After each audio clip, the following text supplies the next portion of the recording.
So it's not very often you get 2 videos in a short time, like one day. But I wanna talk real quick. I'm on the road, so about Matthew 5. I want to say it's 13. Jesus says, "You are the salt of the earth," and again in Colossians it says something along the lines of, "Let your speech be full of grace, seasoned with salt." So I want to talk briefly about what that means. Okay, salt has a lot of different qualities to it. In Matthew 5:13 it says, if salt loses its savor, or if it loses its saltiness, it's no longer good for anything. Now, most of us are unfamiliar with the idea of salt actually losing its saltiness. We don't tend to see that. But in that day, generally they were using salt from the Dead Sea. And the Dead Sea was full of impurities and different things that basically caused the salt to become stale or flavorless quite rapidly. So upon that, the salt wouldn't be any good. They would just toss it out and let it basically be walked on.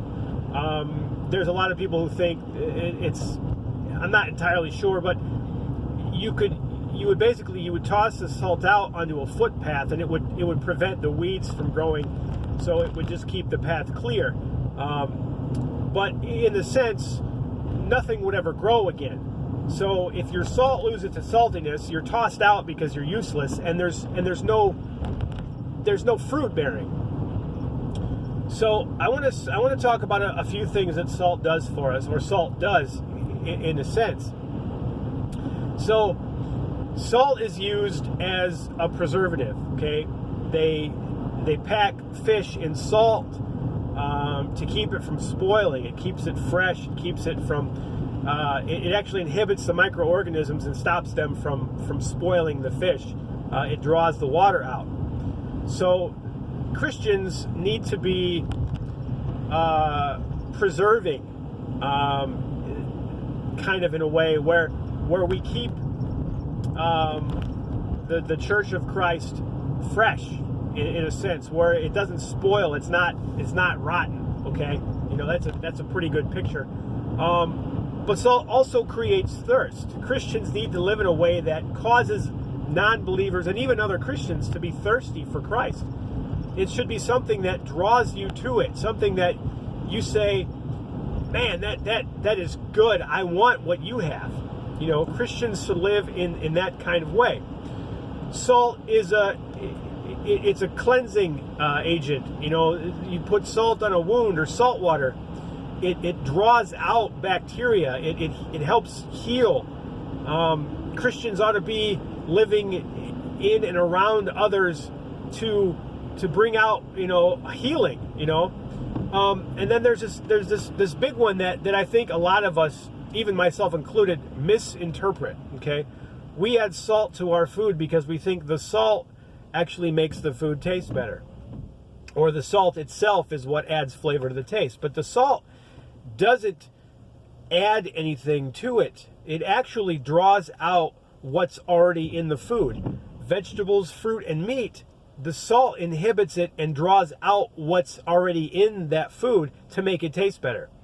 So as Christians, we don't just make everything taste better, but we need to draw out the best in people. We need to draw out the goodness, the good flavor, so that in each other we could build each other up, to where if we're living as salt in the earth, or salt of the earth, we're causing thirst. We're causing people to desire God. We're causing people to see something. We're causing each other to be better. We're drawing out what's already inside, in a sense, and just making it more pleasant to be with. We're causing a flavor that other people want. We're salt of the earth because we're adding, so we're distinctly different from the rest of the world. We're here to represent Christ, that causes people to thirst, that causes people to be, I'm gonna say healed, but to grow, to draw out bacteria, to draw out the impurities, salt when it's cleansing a wound, it burns. So, in a sense, when we're doing this job that salt does, it's not that it's not going to inflict pain, but we're speaking the truth in love, but we're bringing out a healing process that's going to hurt some people. It may burn a little bit. The gospel is offensive, but it's necessary.